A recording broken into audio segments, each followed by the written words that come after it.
Hello guys, GatorGamer chomping into another video. And today we are going to be reacting to, you see it, top 10, top 10 most scary stories to tell in the dark. Now, let's begin. I'm kind of excited. Okay. Alright, I will admit this isn't the first video I've done where I share scary stories, but this is a special one. I have found my absolute favourite short, scary stories that I believe are perfect for telling or listening to in the dark. These stories leave people reaching for the light and just putting on a nice cartoon, and that's just one of them. Today, I've got 10. Let's see how many of you guys can make it through. My name is Danny Burke, and this is the top 10 scary stories to tell in the dark. Just before we get into this, guys, I want to quickly shout out the short, scary stories subreddit. I got a lot of the stories from there. There's some fantastic writers and creators and people sharing real stories on there, so go and check them out. Starting off at number 10 now, we have Red. This one comes from Gourdzilla on Reddit. He said he once checked into a hotel a few kilometers from Kiev in Ukraine. It was very late and he was very tired. After booking a room at the desk, he was given a room number key. The woman at the desk stopped him as he went up the stairs. "One more thing," she said. "There is one room here without a number on that floor. It's always locked. Don't look in there." He nodded sleepily and headed upstairs, falling asleep instantly on his bed. He awoke, though, in the middle of the night to the sound of trickling water. It was coming from the room on the other side of the hallway. He opened the door and saw the room opposite was the exact same one that had no number. He opened the door and saw the room opposite was the one that had no number. Ignoring the woman's advice, he banged on the door. No response. He tried again. No response. He looked in the keyhole and saw nothing but red, just a deep, hazy scarlet. The water was still trickling. He went down to the front desk to complain. The woman's face dropped. She told him slowly that there was nobody in that room ever since the murder. A woman was killed in there by her husband many years ago. Her skin was pale, her hair dark brown, and her eyes, when she died, were a red, a deep, hazy scarlet. Next up at number 9 now, we have Morse Code. This one comes from Confra. He said he once lived in a small building in the middle of his city. He ended up moving out because of a strange man who lived across the hallway. The man mostly kept to himself, but around midnight there was always a strange noise coming from his apartment. It wasn't loud, but it was constant. It was a bumping sound, like someone walking around in heels, but muffled, as if someone was trying to keep it quiet. After a few days, he realized the pattern was always the same, like a record playing over and over again. It went on for weeks, then months, then almost a full year, always the same bumps for hours at night. It was only years later, living somewhere else, that something clicked. He was helping his daughter with homework. She was learning about Morse code. She knocked on the table with her knuckles and a shiver ran down his spine. He recognized it as the pattern he had heard all those years ago. When he asked her what it meant, she laughed. "That's the easiest one, Daddy," she said. "It's the one to call for help." Moving on to number 8 now, we have Charlie. This one comes from Reddit user Horror in Pure Form. I'm just going to read this one exactly as they wrote it because it really deserves it. "I hate it when my brother Charlie has to go away. My parents constantly try to explain to me how sick he is, that I am lucky for having a brain where all the chemicals flow properly to their destinations like undammed rivers. When I complain about how bored I am without a little brother to play with, they try to make me feel bad by pointing out that his boredom likely far surpasses mine, considering he's confined to a dark room in an institution. I always beg for them to give him one last chance. Of course, they did at first. Charlie has been back home several times, each shorter in duration than the last. Every time, without fail, it all starts again. The neighborhood cats with gouged out eyes showing up in his toy chest. My dad's razors found dropped on the baby slide in the park across the street. Mom's vitamins replaced by bits of dishwater tablets. My parents are hesitant now, using last chances sparingly. They say his disorder makes him charming, makes it easy for him to fake normalcy, and to trick doctors who care for him into thinking he is ready for rehabilitation, that I will just have to put up with my boredom if it means staying safe from him. I hate it when Charlie has to go away. It makes me have to pretend to be good until he is back." Next up at number 7 now, we have Counting. This one was submitted to BuzzFeed.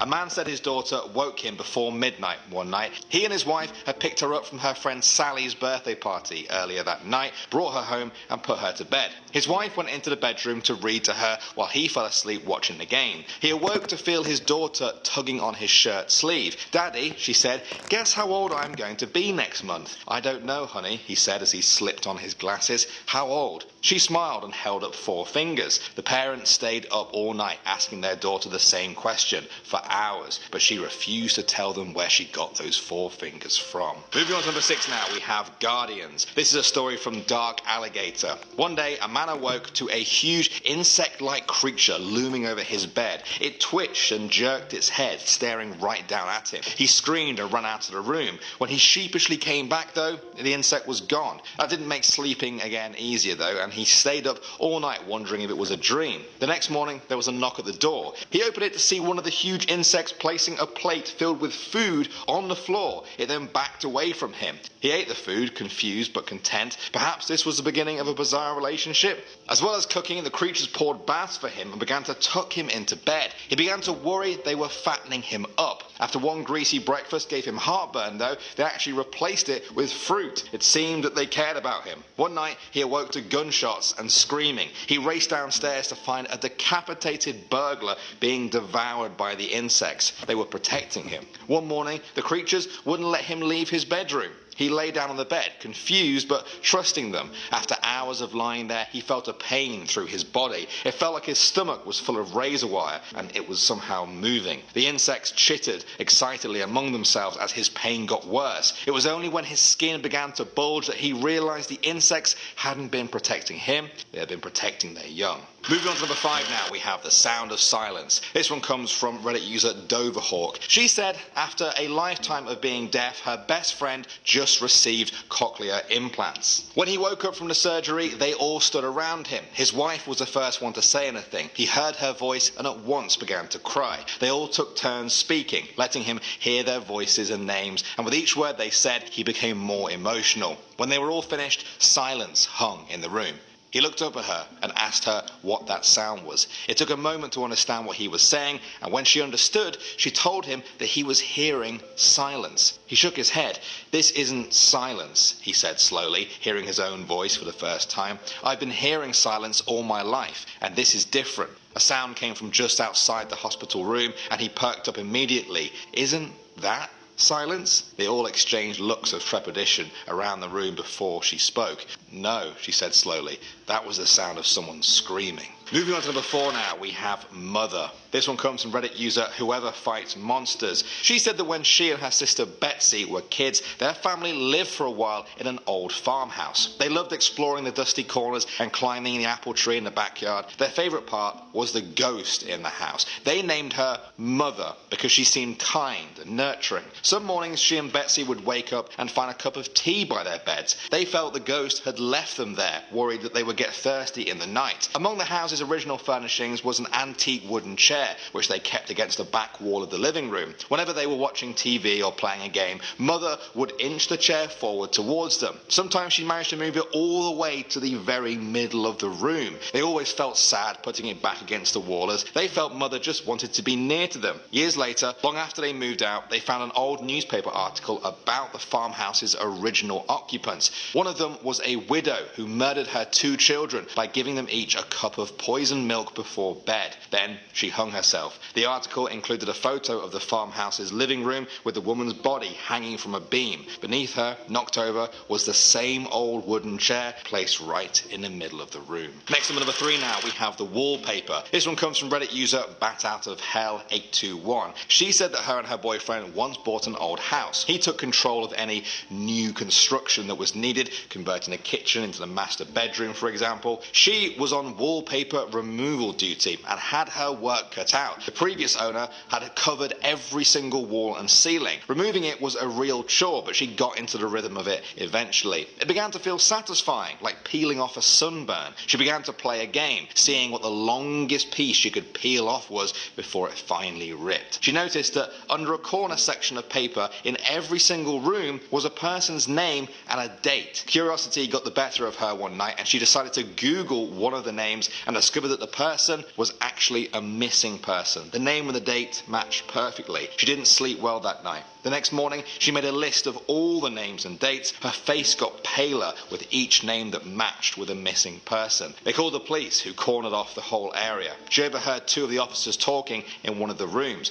One said, "Yeah, it's definitely human." "Human?" she asked. "What's human?" "Ma'am," they said, "what you were peeling off the walls was a newspaper. We're going to give this all to the coroner." Next to number 2 now, we have Seeing Dad. This is a great story from the General G on Reddit. Real or not, it's very creepy, and he told it like this. "Every day I see my father at work. He pretends like he doesn't see me, but I know he does. I try to do the same. But that doesn't really pan out well either. When you're at work, you got to be on top of your game. So I do my best to just get on with what I'm supposed to do and get my job done. I can feel him watching me. Good. I want him to see how different I am from him. I'm not in your shadow. I'm my own person. I know what you're wondering. Do others know that he is my old man? Hard to say, really. If they don't, I have no plans to correct them. If they do, well, there is nothing I can do about it. We are all under the shadow of our parents for the duration of most of our lives, whether we like it or not. In some cases, it just happens to be more obvious than others. Our parents help us define who we are. It's only a question of whether you follow their example or run as fast as you can in the other direction. For example, if you have a drug-abusing parent who happens to murder a newlywed couple that gets stranded on the side of the road when you are only 10 years old, that might make one inclined to perpetuate a similar kind of violence, or it might make you decide to be a prison guard,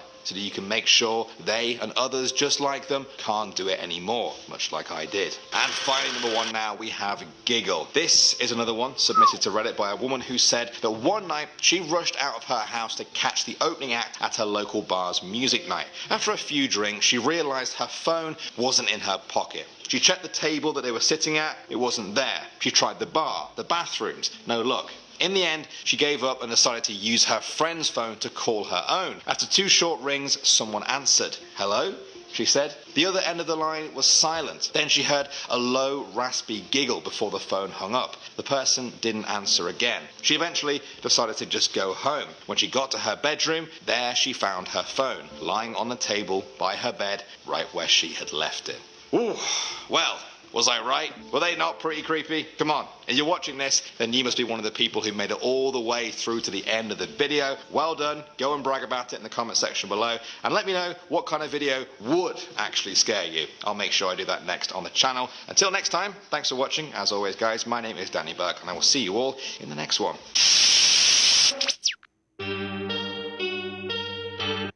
Okay, I think the most creepy one was probably the bug one. Oh my god, that bug one was just... not my type. Not my type at all. Okay, so that's gonna be it for the video, you guys. And if you really enjoyed it, please like, subscribe, and please share to others. And thank you very much. GatorGamer jumping out. Goodbye.